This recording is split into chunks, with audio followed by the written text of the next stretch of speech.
食物天然发酵可以有这样子的味道。是这样子处理，真的有点像肉，柴柴的肉的口感。这样做出来马铃薯炖肉真的很厉害。Hello， 大家野菜之路，我是 Ruby， 我是小野。今天呢，我们来做的是马铃薯炖肉。这道在日本算是很常见的一道家庭料理，它营养好吃，而且做法又蛮简单的，尤其是它那个灵魂酱汁舀在饭上，真的是赞。那马铃薯炖肉啊，最重要的就是一罐好的酱油。如果没有好的酱油呢，你炖出来就是会死咸啊，或者都是酱油味啊。所以我们今天呢会用到的酱油就是这一罐裕泰的特级白酱油。那它是用非基改的黄豆，并经过400天长期发酵出来的，没有防腐剂，也没有化学色素，成分真的很单纯。所以呢，它呈现出来的颜色会是天然清澈的琥珀色。对我来说啊，酱油在很多料理都扮演着很重要的角色。我第一次吃到这一罐的时候，真的有吓到，连打开来用闻的我都觉得好喜欢哦。然后直接单吃之后啊，发现它不会死咸，而且它尾韵还会有点回甘。因为它没有化学色素，所以不管拿来卤东西啊、炒菜啊、炒饭啊、炒面，你的食材都不会变成黑黑的酱油色。不管是味道啊还是外观啊，都可以保留食材原本的样子。那同时呢，它又会增添酱油的鲜味。所以我们现在呢，就用这一罐来炖一锅会回甘的马铃薯炖肉吧。今天要准备的食材有红萝卜、马铃薯、皮丝、老姜、杏鲍菇跟蘑菇。那我们就开始喽。首先呢，我们先把马铃薯、红萝卜还有杏鲍菇都切成块状。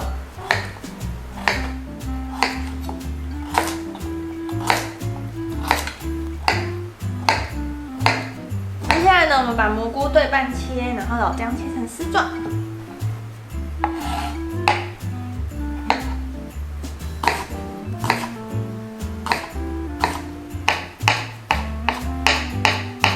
我们就煮一锅滚水，然后把皮丝放进去煮大概15分钟，把它煮到软。皮丝如果买不到的话呢，你也可以用其他的豆制品代替都可以。只是因为皮丝它的口感会最接近马铃薯炖肉里面的猪肉片。对。那皮丝要去哪里买？皮丝去素食材料行一定会有，然后或是一些传统超市的干货店，有的也会有，可以去找找看。好，现在大概烫15分钟之后啊，也整个都软了，就把它夹起来，然后稍微冲一下冷水，再剪成适当的大小。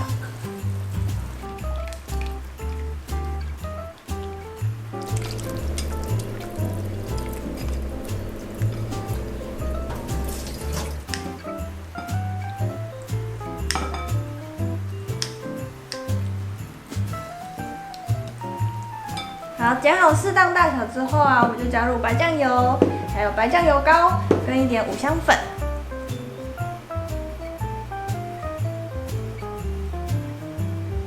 然后把它搅拌均匀之后呢，稍微腌制20分钟左右。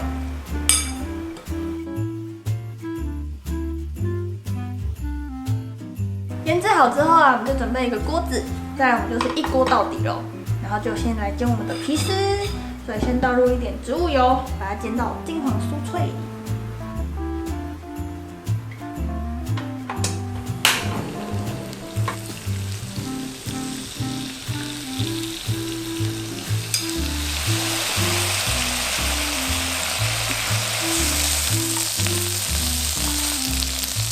好，已经煎到稍微金黄之后啊，我们就先把它夹出来，然后再来煎我们的马铃薯跟红萝卜，一样把它煎到金黄色。香。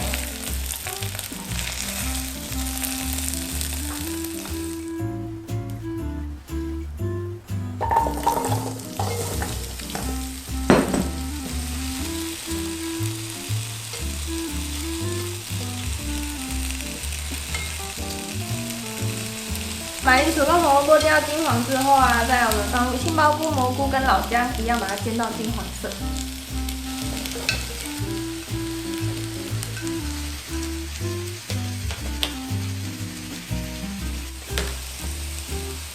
好，都煎好之后啊，我们就放入刚煎起来的皮丝，然后再来就是调味，加入我们的白酱油、白酱油膏，然后糖、味淋、黑胡椒粉跟一点水。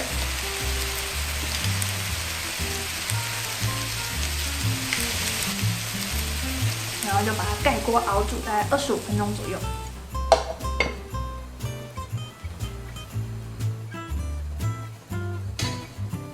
现在已经熬煮25分钟之后啊，就可以起锅享用喽。